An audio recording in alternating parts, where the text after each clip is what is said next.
Hello.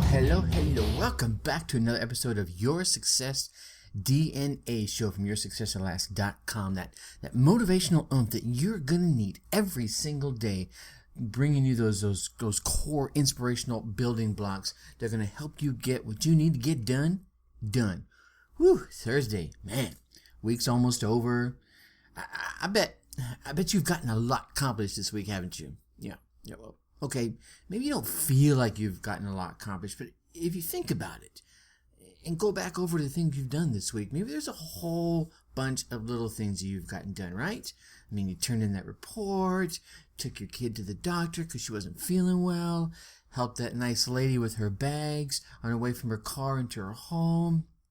I mean, life isn't always about making those $1 million deals every single day. It's about the journey towards it, right? All the things that you learn and do along the way towards your goals. You have goals, right? Because if you've listened to more than 2 episodes of Your Success DNA, you know how much I stress that. They change the way and the action they change the action that you take, and they help you take action. They change the very decision-making process because now you have that stake in the ground to help you guide your decisions and also guide what change in direction that you need to make in every area of your life. And that happens to be today's question, right? What do you want or need to change? Every day I try to pop you with these questions just to kind of get those mind juices flowing. And I know a number of folks listen to me in the morning, so it's a great way to kick their head off in the morning while they're drinking their favorite morning beverage, probably a nice cup of coffee, get your juices flowing. But the idea is, take these questions and ponder them a little bit, whether it's in the morning or on your drive to work or when you're munching on lunch, or got that down moment somewhere along the day, or as I always say, right before you lay your head down on the pillow and close your eyes. Ask yourself today's question, which is what do you want or need to change? What changes do you or can help you stand out from the crowd? That's today's topic, is how to stand out from the crowd, whether it's in the boardroom, the cubicle, in the dating scene, or just at home with those that you love. No matter which one of those places you're wanting to stand out in this overcrowded, hyperactive world. And when I say that, it's not just overcrowded from the people scene. It's overcrowded from the things vying from those other people's attention. Their attention, their time, their love, their money, their action. The only way you're ever going to break through all that noise, be it in business or charity or relationships or love or whatever, is to break through the noise. All right, and we're going to give you some ideas on how to do that. Now, it used to be as simple as being able to say, "Hey, I'm the greatest there is. I'm the best man for the job. I have the lowest price." Well, the day of just telling someone, "I'm the greatest there is out there. Hey, look at all the great things that me or my product or my service or my love can do for you, blah, blah, blah, blah, blah." Yeah, those are done. I mean, you know what I'm talking about. We've all heard those pitches. We still hear them day in and day out on TV, at the bars, in the clubs, heck, even in the conference room, or for some of us, for some out there, I can't say us because it's not me anymore, in the living room, or worse yet, in the bedroom when it comes to relationships. So I want to spend a little time today to share some self-motivations and some influence tactics that you can weave into who you are to make you stand out from the crowd. And I say weave into who you are because if they're done purely for the attention, yeah, I'll be honest, they'll work. And soon the perpetrator will be seen through, and soon the facade will be peeled away, and the true intentions will be spotted. However, when people integrate these in and as a part of who they are, who they truly are, then they have a power to motivate, influence, inspire, and impact not just the people that are using them, but those around them as well. So, now, before I get into the 6 ideas I came up with to help you stand out, let me share a couple ideas on the topic.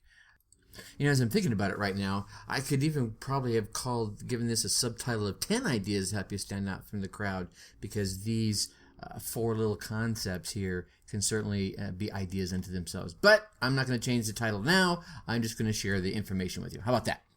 First off, do different things. It's easy to stand out from the crowd when you're doing something and no one else is doing. Remember when hip hop first hit the scene, everyone was enthralled by it because no one else was doing it. Now it's everywhere. Now it's all about what new dance move inside that scene there is. So we've all seen this time and time again, whether it's, in dance or in advertising or products or relationships. Those doing the different things stick inside our heads better. Okay, then do things differently. So first there's do different things, then do things differently. Ladies and gentlemen, this is where you show your understanding of the how versus the what.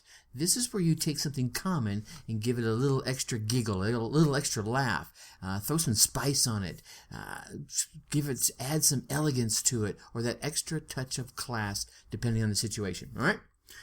Next is stir emotions, and you can add to this spread happiness. If you want people or that special someone to keep coming back to you for your product, your advice, your friendship, or your love, well, then learn about them. Stir their heart, their soul, and spread some happiness to and through them. Again, this is where you need to integrate and not be fake, all right? And then lastly, be consistent.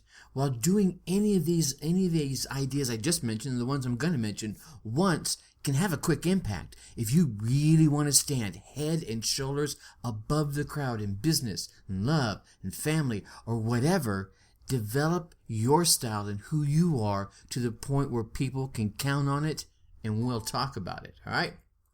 So now, the 6 ideas. They are, I'm going to give you a quick one, all right? Attitude, engagement, communication, contribution, creative thinking, and results. So let's chat quickly about each one of these. Attitude. And I love this one. Be enthusiastic.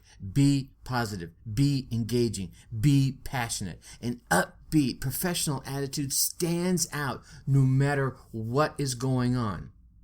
People will remember. And I'm not just saying always be Mr. Happy-Go-Lucky. Sometimes it's about being engaging. Sometimes it's about being Mr. Problem Solver. Whoever you naturally are, be that, okay? It's important to show that you can stay confident, or can stay upbeat, or can stay passionate, or can stay engaging, or can stay problem solving. Whatever it is, people generally enjoy working with other people who are pleasant, encouraging, constructive, and that consistency I mentioned earlier. All right? And try and avoid some of the complaining and being negative and being rude and being destructive, I think, is the biggest one. We all have those days when you just got to gripe. You got to get it out. You got to let it vent. But then get right back into your good enthusiastic mode. All right. Next is engagement. Be friendly. Let your personality show through, and then be approachable. All right. I get this one every once in a while where I can get into a mode where I don't appear to be approachable. I am, but on the outside, my face and my mannerisms can get a little gruff. All right, so be approachable. Build relationships and trust. Engage others and show a genuine interest in their lives and their thoughts and their hobbies and what's going on. Okay. I've mentioned this in the past. Find a mentor to help you get to know people. Find a group or organization, a hobby organization, to help you meet other people. All right. See, a knowledgeable, connected mentor can be a huge resource to help you build relationships and connect you with others around you in areas that you enjoy. And they can help you spot some things you may be missing about your attitude, your engagement, and any of the other ideas I'm sharing with you here today. All right? Communication. You might think that these tip-top communication skills are given. Well, you're mistaken. Actually, I think most of the folks who listen to this realize that communication is a skill, and it's a skill you need to develop and hone. There are many very competent people out there that lack effective professional communication skills, or heck, just effective communication skills. So pay a careful attention to how you express yourself, not only in formal written communications, but in emails and on the phone and in face-to-face conversations, and even those times when you're just listening, maybe in a group. Your body language is still communicating. So you may be hearing a message that you dislike. I guarantee you could be over-communicating that dislike. So be careful, all right? Be confident, respectful, and clear in all your communications. Learn to be a good listener. I've said this a number of times. We've heard this saying, right? You got 2 ears and 1 mouth. Use them in that same ratio. Give your full attention. Maintain eye contact, right? Try to really understand and absorb what they're saying. Listen for understanding. Don't listen to reply, all right? An attentive, respectful listener, ladies and gentlemen, is a rare commodity. And those that are sharing with you when you're being that attentive, respectful listener will remember. So develop these stellar communication habits, excuse me, will go a long way towards differentiating yourself. Contribution. I think in this area here, dedication and involvement are the pieces that stand out. When it comes to work, be prepared. Heck, be more prepared than everyone else on the team is. Do your homework. You're going to hear me say this a lot. When you get to learn the other folks or the business, right? Do your homework. You gather your resources and you show up prepared and ready to work. That makes you stand out. If you're actively engaged in all the work processes and you're making significant contributions to the team, that is going to get you remembered. It will be noticed. You might also want to volunteer to contribute beyond just your day-to-day duties. Offer to take part in, a project you hear coming down the line, or maybe your company's doing a charity event. Anything that's going on in the communities. When it comes to home relationships, perhaps your significant other says, you know what, this weekend we need to do this around the house. Well, when that day arrives, come prepared, put on your work clothes and have that shovel or mop or broom in hand and say, I'm ready to go. These little things are going to go a long way to make you stand out and stand above the crowd. And I don't want any of these ideas to be taken in just one context. Take it in the context that you're working on right now. If you're working on wanting to stand out at work, then take it in that context. If you have a significant other you're trying to woo or win back, or you're going out after them, take it in that context. Whatever context you need it for, okay? Last two, creative thinking. I'm going to try a little bit of a different spin on this when it comes to thinking creatively. When it comes to any kind of environment, don't be afraid to express your creativity and look for new, cool, even innovative solutions. In the workplace, a lot of times, sometimes it's just as simple as asking intelligent and useful questions. Ask questions that no one else is asking. Perhaps even ask the question everyone else is afraid to ask. Address the pink elephant in the room, as the old saying goes. It's often not the answers that you provide that make an impression, but your ability to ask insightful questions. This comes back to learning the business or learning about the person you're engaged with. And that comes back to, you're going to have to get the good communication and have that good engagement in order to be able to ask those questions, okay? Not only will you demonstrate that you can, quote unquote, think outside the box, but you can also use your creative skills in a way that benefits you, the entire team, the whole family, the whole organization, whatever situation you happen to be in. Results, all right? Results speak, and they speak loudly. This comes back to the old adage that people pay more attention to what you do or what you have gotten accomplished than what you say. You can say all the wonderful, outstanding, love-stricken things in the world, but if you don't do a dang thing, guess what? You're not getting the results, and people aren't going to pay attention to you after a while. So, what you do... Let me ask the question of what it is that you do exceptionally well. All right? What can you learn to do even better? And I would say to pivot off of what you do well already first, And then if there's a couple of things that you do okay, how can you do them better? But the ones that you do well already are the ones you're going to make the big strides on. Strive to be the go-to person, whatever that skill is, and whenever that skill is needed. Your skill expertise, ladies and gentlemen, it doesn't have to be odd or complicated. Actually, if you think about it, it's really better if it's simple and required a lot. All right, it's one of those often required skills that you can do better than others. Don't hesitate to toot your own horn and let them know that you're able to do that better and faster, or just as well as someone else. There's nothing wrong with letting people know when you've achieved something significant. However, let's be careful that we don't get annoying about it. Hey, I'm the you know what I'm saying, okay? Achievement stands out and helps drive that attention you're looking for, be it in the workplace, in the home, in the organization, or wherever.